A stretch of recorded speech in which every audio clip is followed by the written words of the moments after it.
Emwakaba meda say Adom TV bedroom so health tips and home come more na watchi esua de Mr. we mu say yes I see actually is akoti bi e fa doctor number no e bi kire wadwene conditions bi afre no o de aduane e be sawo yare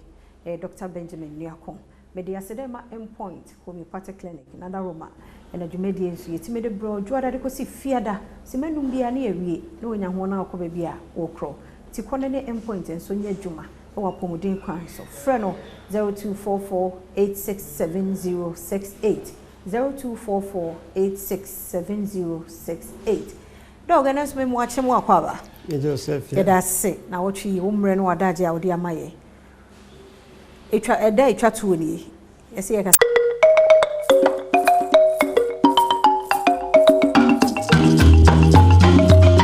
Amemo akwaba from Adom TV bedroom health tips eso na watwi mu nyina no ye kasa de afa fruit eho ye di nkomo jo ada benada uku ade ne ye ba be kasa fa pe ana paya ana avocado eho ye be hwem emfasode ewo mu nti ye wo se wo hia bia woto na wudi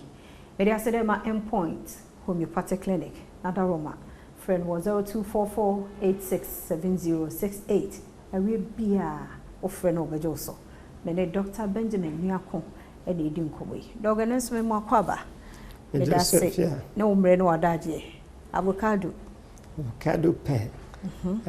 yebo pe dia no mani age me amitimi hu yeah because aduane a extraordinary so no hu na papa say ba afiafi nti e ba no obo say obi dibi na boa paya duro kase pa chese efi ne na habai ne dua abano a ehyem na yi to twene no ene na dua ne nyina ye duro akumayare ekum ni papa in fact ye mfe mu kire say yare ekum ni pa kese pa Ghana ye akumayare yare osem Ghana so wo pepe ya akuma no hodwuma oh akuma ni shape no say net no sa pepe na pe shape etitu na ba no ehyemu no na enema wo pe mu no nyina ye excellent for the heart any nipadua ni nyina paya ekita potassium kese pa the potassium no such fruit bi wo wiase na ya potassium no susu hia ma akoma no bebrebe nti hu se Nyankopon wanye mistake so ye pe oya pe se yendi na mu akoma no ho by but we don't ade ba akwa esa wo pe ho a ehu na nwanwa na se pe eyi ade bia ade akoma ya de na susu ekum ni pantentema ye cholesterol no pe yi free ho sa se pe no cholesterol mu udin dodo se o benya cholesterol enya no kre okay cholesterol any plant food mu okay animal source nko enam milk kusua nko na cholesterol ewumu animal ibie no cholesterol ewumu na sana meka no cholesterol ye ade a haye bebre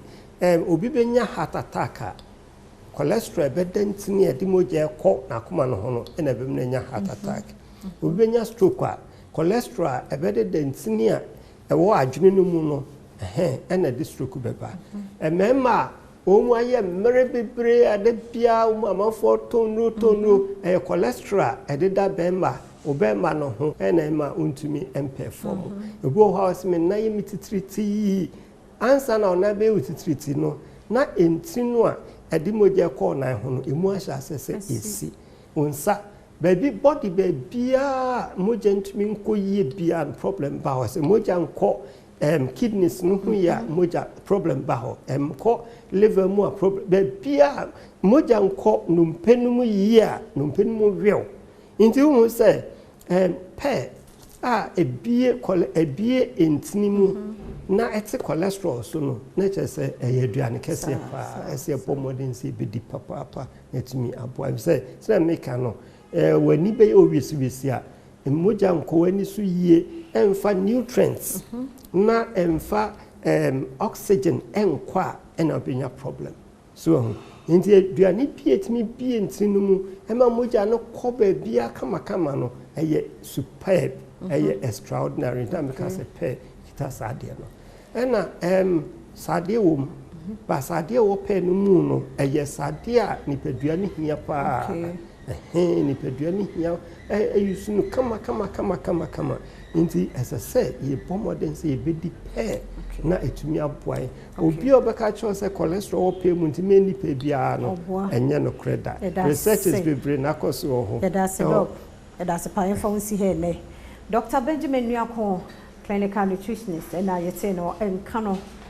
Ochina Yankopon ya Adom near one power Modinia. Never cost so me that endpoint homeopathic clinic say the number was screen is of freno the how you be na on show. Edase.